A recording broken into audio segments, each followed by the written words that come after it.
والركلة لمنتخبنا يسجلها هارون الزبيدي.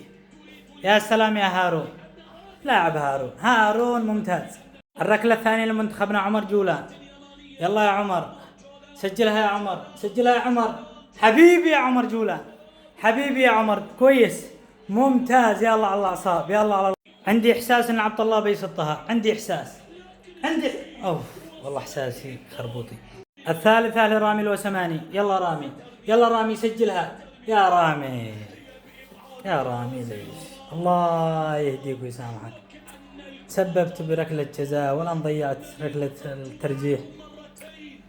يلا يا عبد الله صدها وجيب التعادل، يلا عبد الله واثق فيك.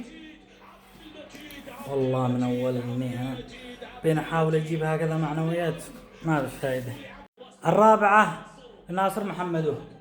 يا ناصر سجل، اذا ضيعنا ايش عاد الفائدة؟ يلا يا ناصر،